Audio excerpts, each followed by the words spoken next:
Hi hello नमस्कार, मी कल्पना. माझ्या चॅनलवरती तुमचं खूप खूप मनापासून स्वागत करते. नेहमीच आपल्याला वरण भात भाजी असते, पण काहीतरी चटपटीत असं खावंसं वाटलं तर ही लसूण चटणी तुम्ही एकदा करून 8 दिवस नक्की खाऊ शकता. आणि एकदा करून ठेवली त्याची चव अजून जास्त वाढत जाते. तर रेसिपीला सुरुवात करूया. तर इथे मी लसूण घेतलेला आहे. तुम्ही लसूण अजून थोडं जास्त प्रमाणात घेतला ना तरीसुद्धा चालतो. आणि 2 टोमॅटो घेतलेले आहेत. एक मोठ्या आकाराचा कांदा घेतलेला आहे, ज्याचं वरचं साल काढून मोठे मोठे असे काप करून घेतलेले आहेत. आता एक मिक्सरचं भांडं घेऊन त्याची छान अशी प्युरी करून घ्यायची. तुम्ही इथे बघू शकता. छान पाणी न घालता आपल्याला व्यवस्थित अशी प्युरी करून घ्यायची आहे. कांद्यात पाणी खूप असतं, त्यामुळे पाणी घालण्याची शक्यतो गरज लागत नाही. आणि आता ही प्युरी वाटीत आपण काढून घेऊया आणि न धुता त्यामध्ये आपण टोमॅटो घालूया. टोमॅटोसुद्धा 2 घेतले होते मी, ते मोठ्या आकाराचे कट करून घेतले आणि ह्याचीसुद्धा आता छान अशी प्युरी करून घेतलेली आहे. आपण ह्यासाठी सुद्धा पाण्याचा वापर केलेला नाही, कारण टोमॅटोमध्ये सुद्धा पाणी असतं, त्यामुळे व्यवस्थित अशी त्याची प्युरी होते. आता आपण इथे लसूण घालणार आहोत. लसूण तुम्ही जास्त कमी प्रमाणात सुद्धा घेऊ शकता.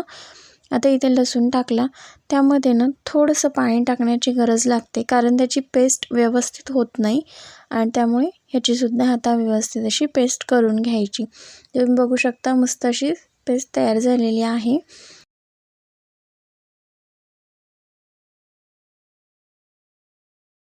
तर इथे फोडणीसाठी तेल गरम करण्यासाठी ठेवलेलं आहे. तेल किंवा तूप, तुम्ही तूपसुद्धा वापरू शकता, कारण राजगड विशेष ही लसूण चटणी आहे, त्याची रेसिपी आहे. कारण तुम्ही तुपातसुद्धा करू शकता आणि तेलातसुद्धा करू शकता.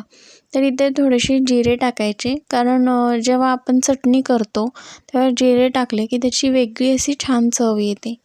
आणि आता तुम्ही इथे मिरच्यासुद्धा वापरू शकता. जर तुमच्याकडे सुक्या मिरच्या असतील तर मिक्सरला फिरवून त्यासुद्धा वापरू शकता. इथे माझ्याकडे मिरची पावडर आहे, तर मी इथे त्याचा वापर करते आहे. तर मिरची पावडर टाकायचं. तेल खूप जास्त असं गरम झालेलं नसतं, त्यामुळे मिरची पावडर व्यवस्थित तळलं जातं. पण तेल जर खूप कडकडीत गरम झालेलं असेल तर ह्याची काळजी घ्यायची की ते करपणार नाही, त्यामुळे गॅसची फ्लेम ही लो ठेवायची. आता मिरची पावडरला तळण्यासाठी जास्त असा वेळ लागत नाही, त्यामुळे तळून घेतलं आणि कांद्याची जी प्युरी केली होती तीसुद्धा आपण याच्यामध्ये टाकली. आता ही प्रोसेस आपण पूर्ण चटणी करताना गॅसची फ्लेम ही लो ठेवायची आणि प्रत्येक आपल्याला जे जिन्नस आपण टाकलेला आहे, जसं कांदा टाकला, टोमॅटो टाकणार आहोत, तर ते प्रत्येकाचं तेल सुटेपर्यंत व्यवस्थित असं तळून घ्यायचं, जेणेकरून त्याचा कच्चेपणा पूर्ण जातो, वास जातो आणि ती खूप जास्त दिवस टिकण्यासाठी मदत होते.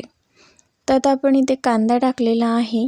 प्युरी जी आपण कांद्याची करून घेतली, तर त्यातून तेल पूर्ण असं सुटेपर्यंत छान आपल्याला ही तळून घ्यायची आहे.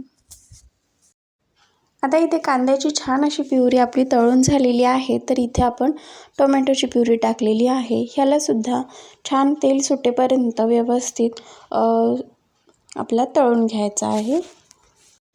कांदा आणि टोमॅटो हे छान असं तळून घेतलेलं आहे तेल सुटेपर्यंत.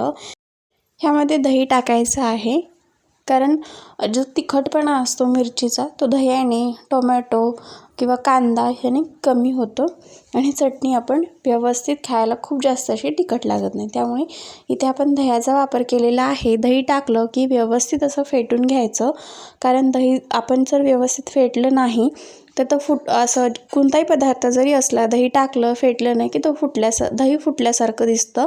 त्यामुळे दही टाकलं की व्यवस्थित त्याच्या ज्या काही गुठळ्या असतात त्या पूर्णपणे मोडून आणि जे चटणी आणि दही ते एकजीव झालं पाहिजे इथपर्यंत मिसळून घ्यायचं.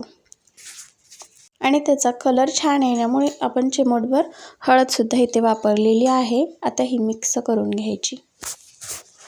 आता इथे आपण सगळं व्यवस्थित तळून घेतलेलं आहे, तर सगळ्यात शेवटी आपल्याला टाकायची आहे लसूण प्युरी, जेणेकरून जी आपल्याला जास्त तेल सुटेपर्यंत किंवा तिचा वास पूर्ण निघून जाईपर्यंत आपल्याला ही तळून घेण्याची गरज नाही. त्यामुळे इथे आपण सगळ्यात शेवटी जी वापरलेली आहे ती लसूण पेस्ट वापरलेली आहे, कारण तिचा वास तसाच राहावा. त्यामुळे अगदी एक 5 ते 4 मिनटं आपल्याला हे फक्त मिक्स करून घ्यायचं आहे. खूप असं शिजवत बसायचं नाही.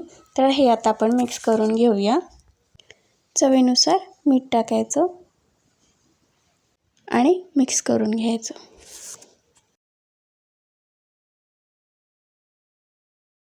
तर तयार झाली आपली राजगड विशेष अशी मस्त लसूण चटणी, जी चवीलाही खूप भन्नाट लागते आणि भाजी नसेल तर पटकन आपण करूनसुद्धा ही खाऊ शकतो. बाजरीची भाकर, ज्वारीची भाकर किंवा तांदळाची भाकर किंवा भात ह्यासोबत ही चटणी एकदम भन्नाट लागते. नक्की करून बघा.